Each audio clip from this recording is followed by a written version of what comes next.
Assalamualaikum warahmatullahi wabarakatuh. Anak-anakku sekalian, jumpa lagi hari ini dengan Bu Yanti. Hari ini Bu Yanti akan menerangkan berkaitan dengan sejarah peminatan kelas 12 IPS. Baik, saya ingin menyapa dulu, apa kabar anak-anakku kelas 12 IPS 2, IPS 1? Bagaimana kabar hari ini kamu semua? Semoga sehat dan selalu dalam lindungan Allah Subhanahu wa taala. Nah, sebelum memulai pembelajaran hari ini, Ibu akan mengajak kita semua untuk memanjatkan puja dan puji syukur kehadirat Allah Subhanahu wa taala, Tuhan yang Maha Kuasa, karena atas limpahan rahmat, karunia, hidayah yang diberikan kepada kita semua hingga pada kesempatan hari ini kita semua dalam keadaan sehat walafiat. Selalu menjaga kesehatan di masa pandemi COVID-19 ini ya, anak-anakku sekalian. Baik, anak-anakku sekalian. Nah, berkaitan dengan kompetensi dasar pandemik, di sini untuk materi 3.1, materi peminatan kelas 12 IPS, itu kita berbicara tentang respon internasional terhadap proklamasi kemerdekaan Indonesia. Nah, anak-anakku sekalian, kita lihat di sini ya. Respon internasional terhadap proklamasi kemerdekaan Indonesia ini terdiri dari dua part 1 dan part 2. Nah, pada kesempatan ini Ibu akan menerangkan tentang part 1 ya, mengenai dengan pengakuan ya, pengakuan kedaulatan Indonesia atau kemerdekaan Indonesia oleh bangsa lain. Kompetensi dasar anak-anakku, kita lihat di sini menganalisis secara kritis respon internasional terhadap proklamasi kemerdekaan Indonesia. Kompetensi keterampilan itu menyajikan hasil penalaran respon internasional terhadap proklamasi kemerdekaan Indonesia dalam bentuk lisan maupun tulisan atau dalam bentuk media yang lain. Jadi nanti setelah anak-anakku menyimak dari video ini, kalian boleh membuat tugas mandiri yang berkaitan dengan respon internasional terhadap kedaulatan Indonesia, boleh dalam bentuk media-media yang lain ya anak-anakku sekalian. Tergantung dengan gaya belajar dan minat kalian. Oke, anak-anakku sekalian, arti penting proklamasi dan pengakuan kemerdekaan Indonesia oleh negara lain. Nah, tujuan dari pembelajaran kita pada hari ini adalah diharapkan kamu semua peserta didik mampu menganalisis arti penting dan makna proklamasi kemerdekaan bagi Indonesia sendiri dan bagaimana pentingnya pengakuan kemerdekaan Indonesia oleh negara lain. Ya, kalian harus cermat dan penuh dengan semangat serta dapat menunjukkan sikap peduli, tanggung jawab dan cinta tanah air. Baik anak-anakku, kita lanjut dengan arti penting dan makna proklamasi kemerdekaan bagi bangsa Indonesia.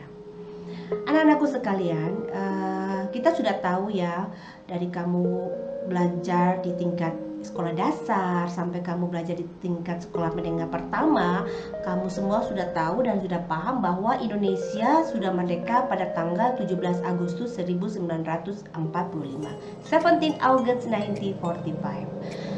Nah, kemerdekaan Indonesia ini sudah diketahui oleh masyarakat Indonesia secara de facto atau de facto. Nah, Indonesia itu sudah merdeka. Nah, perayaan kemerdekaan ini juga dilakukan atau diadakan dengan bertujuan untuk mengingatkan kembali momen-momen perjuangan para leluhur dalam memperjuangkan kemerdekaan bangsa Indonesia dari tanah jajahan.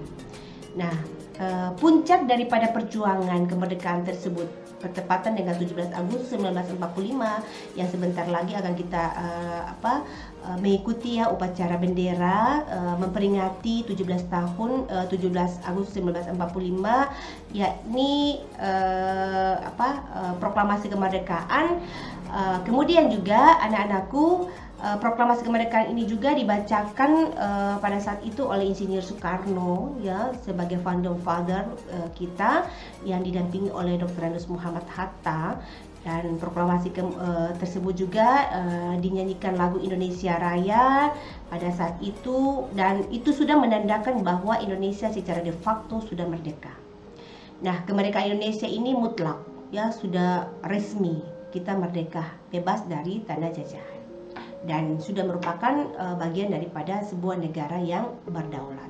Oke, baik anak-anakku sekalian.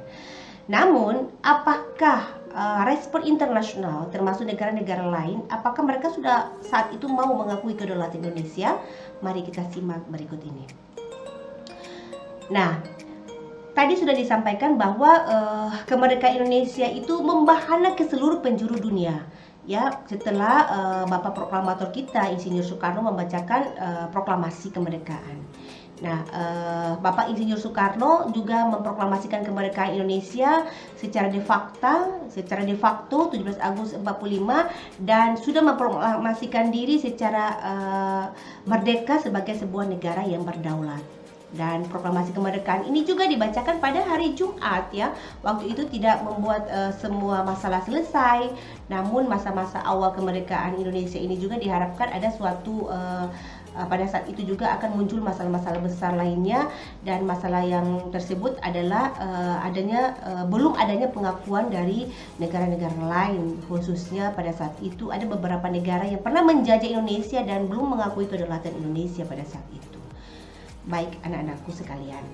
Nah, setelah Indonesia merdeka pada saat 17 Agustus 1945, penyebarluasan berita proklamasi kemerdekaan itu sangat dilakukan pada saat itu, bukan seperti sekarang ini. Apa yang terjadi di Jakarta, kita di Indonesia Timur sudah semua cepat merespon dan mengetahui.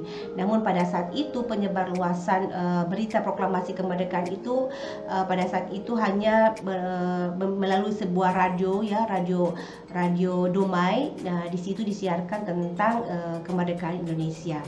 Dan kita tahu sudah bahwa segenap lapisan bangsa Indonesia mau menerima berita ini dengan antusias dan penuh sukacita, sehingga membangkitkan dan membesar semangat revolusi yang pada saat itu membara bagi bangsa Indonesia itu sendiri.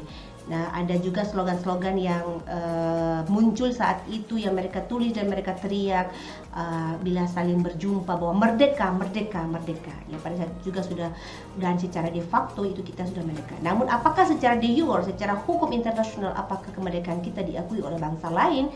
Nah, bisa kita simak selanjutnya anak-anakku sekalian. Anak-anakku, setelah kita merdeka, arti penting daripada proklamasi kemerdekaan bagi bangsa Indonesia itu apa saja? Apa yang bermakna dari proklamasi kemerdekaan itu? Nah, pertama, proklamasi itu merupakan puncak daripada perjuangan bangsa Indonesia untuk mencapai kemerdekaan. Jadi proklamasi itu merupakan puncak daripada perjuangan bangsa Indonesia untuk mendapatkan kemerdekaan. Yang kedua, itu dengan adanya proklamasi berarti bangsa Indonesia itu mendapatkan kebebasan, ya, mendapatkan kebebasan, freedom untuk menentukan nasibnya sendiri sebagai sebuah bangsa yang berdaulat. Itu yang kedua, anak-anakku. Yang ketiga, merupakan jembatan emas untuk menuju sebuah masyarakat yang adil dan makmur. Jadi yang ketiga itu jembatan emas, setelah kita diproklamasikan kemerdekaan itu merupakan jembatan emas untuk mewujudkan sebuah masyarakat yang adil dan makmur. Kemudian yang keempat itu adalah sumber hukum pembentukan negara kesatuan Republik Indonesia itu sudah pasti dan sudah tetap. Dan yang kelima, alat untuk mencapai tujuan negara dan cita-cita bangsa Indonesia, ya. Jadi itu juga sebagai alat, ya. Jadi dengan adanya proklamasi itu juga sebagai alat, itu juga merupakan sumber hukum, ya. Kemudian lahirnya negara kesatuan Republik Indonesia NKRI, dan yang ketujuh itu merupakan titik tolak pelaksanaan amanat penderitaan rakyat, ya, dan merupakan puncak perjuangan pergerakan kemerdekaan Indonesia. Jadi ada sekitar 7 arti penting anak-anakku dari proklamasi kemerdekaan bagi bangsa Indonesia. Ya, jadi perlu diingat dan disimak bahwa arti penting proklamasi kemerdekaan bagi bangsa Indonesia itu yang pertama itu puncak perjuangan bangsa, kemudian yang kedua itu dengan proklamasi Bank Indonesia itu bisa melakukan sebuah kebebasan, ya, untuk menentukan nasib sendiri, kemudian juga merupakan jembatan emas, kemudian juga merupakan sumber hukum, kemudian juga merupakan sebuah alat untuk mencapai sebuah negara dan cita-cita dari bangsa Indonesia itu sendiri. Yang keenam, lahirnya negara kesatuan NKRI, dan yang ketujuh adalah titik tolak pelaksanaan amanat penderitaan rakyat. Baik anak-anakku sekalian, nah proklamasi kemerdekaan Indonesia itu memiliki arti penting bagi dunia atau bagi dunia luar. Bagi dunia luar itu pertama dia menunjukkan kepada dunia bahwa sejak saat itu bangsa Indonesia telah dan berdaulat kemudian juga wajib dihormati hak-haknya sebagai sebuah negara yang berdaulat, yang sudah layak, dan sebagai sebuah negara yang memiliki kedudukan yang sama sederajat dengan bangsa lain, dan kemudian bangsa-bangsa lain juga yang sudah merdeka dalam pergaulan antar bangsa di dalam hubungan internasional. Jadi pengaruh kemerdekaan atau arti penting kemerdekaan bagi dunia luar, bahwa kita menunjukkan kepada dunia bahwa sejak saat itu bangsa Indonesia telah merdeka dan berdaulat, kemudian kita juga harus dihormati, negara kita juga harus dihormati secara layak sebagai sebuah bangsa yang berdaulat karena memiliki kedudukan yang sama dengan bangsa-bangsa yang lain. Kemudian arti sendiri bagi bangsa Indonesia adalah memberikan dorongan, kemudian memberikan rangsangan bahwa sejak saat itu bangsa Indonesia mempunyai kedudukan yang sama sederajat dengan bangsa lain. Kemudian juga kita sudah merdeka, bagaimana kita melakukan hubungan pergaulan dengan bangsa lain di dunia, mempunyai hak dan kewajiban yang sama mempertahankan kemerdekaan yang telah kita peroleh dari hasil perjuangan, dan tercapailah cita-cita nasional bangsa ini. Kemudian kita juga punya hak dalam mengambil sikap dan tindakan untuk menentukan sendiri beserta tanah airnya dalam segala aspek kehidupan selanjutnya, ya. Itu jadi arti penting bagi bangsa Indonesia sendiri. Nah, bagaimana makna bagi bangsa Indonesia sendiri? Nah, makna proklamasi kemerdekaan bagi bangsa Indonesia itu dengan diproklamasikan kemerdekaan berarti makna bahwa diserukan kepada warga dunia akan adanya sebuah negara baru yang terbebas dari penjajahan bangsa lain atau terbebas dari penjajahan negara lain. Bangsa kita telah memiliki kedudukan yang sama dengan negara-negara yang lain yang ada sebelumnya, dan proklamasi ini menjadi tonggak awal munculnya negara Indonesia dengan tatanan kenegaraan yang harus dihormati oleh negara-negara yang ada di dunia.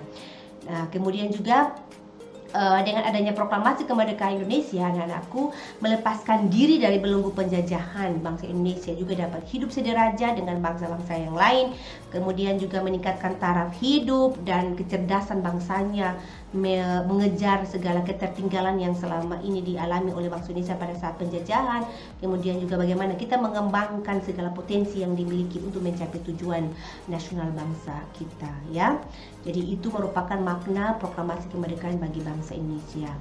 Kemudian anak-anakku sekalian, kita lihat lagi. Nah, pentingnya pengakuan kemerdekaan Indonesia oleh negara lain. Kemerdekaan adalah suatu negara, kemerdekaan itu adalah sesuatu hak yang dimiliki oleh sebuah negara.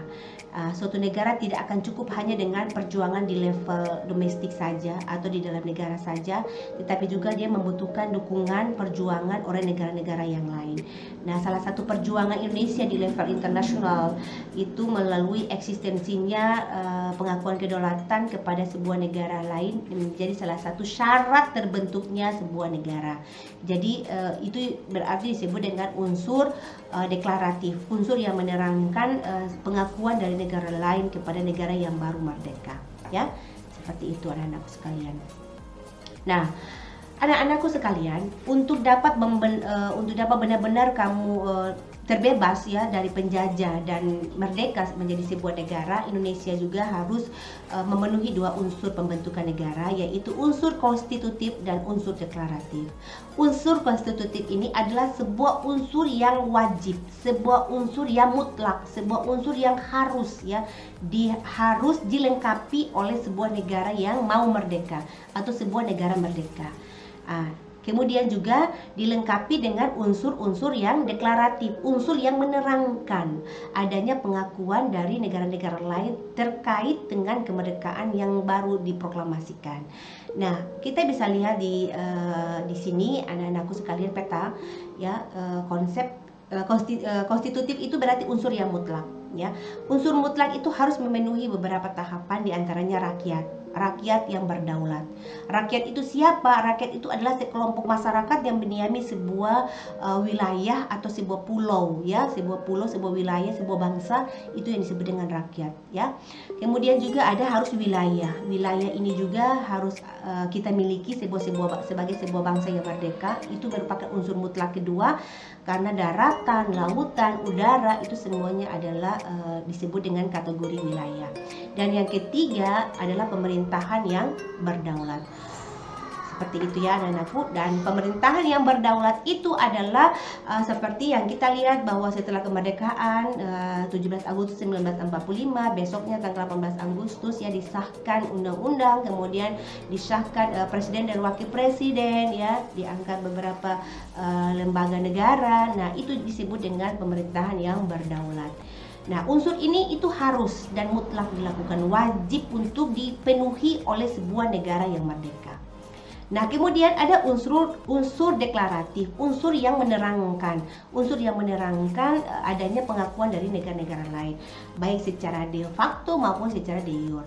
Jadi secara kenyataannya bahwa tiga unsur yang ada ini, rakyat, wilayah, dan pemerintah, ini merupakan unsur terbentuknya negara. Jadi sebuah negara itu kalau mau merdeka harus memenuhi tiga unsur ini dulu anak-anakku, sebagai sebuah unsur yang mutlak. Dan secara de facto memang kita sudah merdeka. Namun secara de jure, secara hukum internasional, apakah kemerdekaan kita sudah diakui oleh negara-negara yang lain? Nah, itu memang tidak mutlak sih, baik diakui maupun tidak diakui. Tapi ketika proklamasi dibacakan dan pada saat itu kita sudah menyampaikan kita punya kemerdekaan, bahwa saat itu juga negara kita diakui secara de facto dan secara de jure. Nah, cuman secara de jure ini juga kita perlu adanya pengakuan daripada negara-negara lain, khususnya atau terutama negara-negara yang pernah menjajah kita, seperti Belanda, kemudian Inggris, kemudian Jepang ya, yang pernah menjajah bangsa Indonesia. Saat itu juga harus memberikan pengakuan terhadap kemerdekaan Indonesia secara de jure ya, karena secara de facto itu kita sudah merdeka. Baik anak-anakku sekalian. Nah, tata hubungan internasional menghendaki status sebuah negara merdeka itu sebagai syarat yang harus dipenuhi. Nah, jadi pengakuan dari negara lain itu merupakan modal bagi suatu negara untuk diakui sebagai sebuah negara yang merdeka. Dan pengakuan negara lain terhadap negara lain dapat dibedakan menjadi dua, yaitu pengakuan secara de facto dan pengakuan secara de jure. De facto itu de fakta kenyataan ya. Jadi secara fakta kita sudah diakui kemerdekaannya. Ya, sudah diproklamasikan kemerdekaan, kita sudah memenuhi unsur-unsur konstitusi, ada rakyat, ada pemerintahan, ya, ada wilayah, kemudian unsur de jure secara hukum internasional, apakah kemerdekaan kita diakui oleh bangsa-bangsa yang lain di dunia atau tidak. Nah, ini unsur yang menerangkan, ini yang disebut dengan unsur de jure dari bangsa-bangsa yang lain. Dan itu juga kita perlu untuk melakukan komunikasi dengan bangsa-bangsa yang ada di dunia, hubungan internasional, agar supaya kemerdekaan Indonesia diakui oleh bangsa-bangsa di dunia ya, bangsa-bangsa yang lain yang ada di dunia, sehingga bisa menjalin segala hubungan yang lebih baik lagi ke depannya. Baik anak-anakku sekalian. Nah, pengakuan negara yang satu terhadap negara yang lain adalah untuk memungkinkan bahwa hubungan antara negara-negara itu bisa dalam hubungan diplomatik, kemudian bisa juga dalam hubungan perdagangan, bisa juga dalam hubungan kebudayaan, ekonomi, politik, sosial, dan lain sebagainya. Nah, pengakuan itu memang bukanlah sebuah faktor yang menentukan mengenai ada atau tidaknya negara, dan pengakuan itu hanyalah menerangkan ya, sebagai unsur deklaratif bahwa negara yang telah ada itu diakui oleh negara yang mengakui itu, dan pengakuan ini bukanlah turut mendirikan negara itu, tapi hanyalah menerangkan saja, yang tadi saya sudah sebutkan sebagai unsur deklaratif, unsur yang tidak mutlak ya anak-anakku sekalian. Nah, pengakuan ini juga tidak bersifat konstitutif, melainkan dia bersifat deklaratif jika suatu masyarakat atau dalam suatu komunitas politik telah memiliki unsur-unsur yang tadi disebutkan, unsur-unsur yang wajib dan mutlak, yaitu ada rakyat, ya masyarakat. Rakyat terdiri dari sekelompok masyarakat pribumi, non pribumi yang pada saat itu ada di Indonesia pada saat kemerdekaan. Kemudian juga wilayah yang tadi sudah disebutkan, daratan, lautan, udara ya, luas wilayah. Kemudian juga pemerintahan yang berdaulat, sudah ada presiden dan wakil presiden, ada beberapa kementerian, juga ada beberapa gubernur daerah yang pada saat itu sudah terbentuk. Nah, maka itu juga dengan sendirinya dia sudah merupakan sebuah negara. Jadi pada intinya bahwa unsur yang wajib itu kita sudah miliki ya, dengan kemerdekaan pada tanggal 17 Agustus kita memproklamasikan, dan pada tanggal 18 Agustus kita sudah sahkan sebagai sebuah negara merdeka dan berdaulat. Nah, anak-anakku, pengakuan hanyalah bersifat pencatatan bahwa pihak negara-negara lain atau negara-negara baru ini telah mengambil tempat di samping negara-negara yang memang sudah ada, yang duluan merdeka. Contoh misalnya Indonesia memproklamasikan kemerdekaan pada tahun 1945 yang saat itu belum ada negara yang mengakui kemerdekaannya. Nah, pengakuan dari Belanda baru diumumkan tahun 1949. Jadi bangsa Belanda ini yang menjajah kita sekian lama, 350 tahun, baru mengakui kedaulatan Indonesia tahun 1949. Itu pun dalam bentuk Republik Indonesia Serikat. Jadi Belanda baru mengaku kedaulatan tahun 1949, itu baru dalam bentuk RIS, Republik Indonesia Serikat. Nah, Anda bayangkan bahwa dari tahun 1945 sampai 1949 itu berarti sekitar 4 tahun setelah kemerdekaan Indonesia baru Belanda mengakui kedaulatan Indonesia. Namun tidak dalam bentuk negara kesatuan Republik Indonesia, namun masih dalam bentuk negara Republik Indonesia Serikat tahun 1949. Sehingga konstitusi, kemudian konstitusi yang dipakai pada saat itu, pemerintahan yang pakai pada saat itu, dia masih bersifat parlementer, pemerintahan serikat ya, karena di situ Republik Indonesia Serikat tahun 1949. Namun juga setelah diakui dalam bentuk Republik Indonesia Serikat ini tidak berumur panjang ya, nanti akan Ibu jelaskan selanjutnya, karena hanya sekitar 9 bulan lebih setelah itu kita berpindah lagi ke Undang-Undang Dasar sementara, dan saat itu kita kembali ke Negara Kesatuan Republik Indonesia sementara, UUDS, Undang-Undang Dasar 1950. Nah, anak-anakku sekalian, pengakuan dari negara lain itu cukup dimasukkan sebagai sebuah pengakuan dari negara hanya sebagai pendukung hubungan internasional dalam kedudukan negara dan negara-negara dari negara-negara lain, dan akibat hukuman dari pengakuan negara lain dan terbentuknya negara baru itu dapat diterima secara penuh oleh anggota dalam pergaulan internasional antar bangsa atau dalam hubungan internasional dengan negara-negara lain dalam bentuk kerjasama ya, kemudian dalam bentuk pergaulan hubungan dalam sebuah komunitas, organisasi-organisasi regional, bahkan organisasi-organisasi internasional. Itu yang dimaksud dengan kemerdekaan itu kalau kita diakui dalam bentuk pengakuan dari negara lain ya, sebagai unsur deklaratif. Nah, pengakuan yang didapatkan Indonesia sebagai negara berdaulat juga memiliki makna penting dalam eksistensi Indonesia di dunia. Hal ini juga berarti Indonesia diakui sebagai salah satu negara yang berdaulat di dunia yang sudah mengikuti sistem tatanan dunia internasional. Jadi ada aturannya ya. Jadi kalau kita hanya sekedar memiliki unsur konstitutif tanpa kita diimbangi dengan unsur deklaratif juga, berarti kita belum bisa melakukan hubungan pergaulan dengan bangsa-bangsa lain yang ada di dunia. Nah, kita itu juga sudah dilakukan oleh founder-founder kita pada saat itu, bagaimana caranya supaya dunia internasional, khususnya negara-negara yang pernah menjajah Indonesia, mau mengakui kedaulatan Indonesia. Baik anak-anakku sekalian, nantinya akan Ibu sampaikan bagaimana cerita terkait dengan pengakuan negara lain terhadap kemerdekaan Indonesia, mulai dari Mesir, kemudian India, kemudian juga Vatikan dan Australia, itu pada pertemuan berikutnya pada part kedua, pengakuan dan kedaulatan bangsa-bangsa lain terhadap proklamasi kemerdekaan Indonesia. Oke anak-anakku, mungkin itu saja yang bisa Ibu sampaikan ya.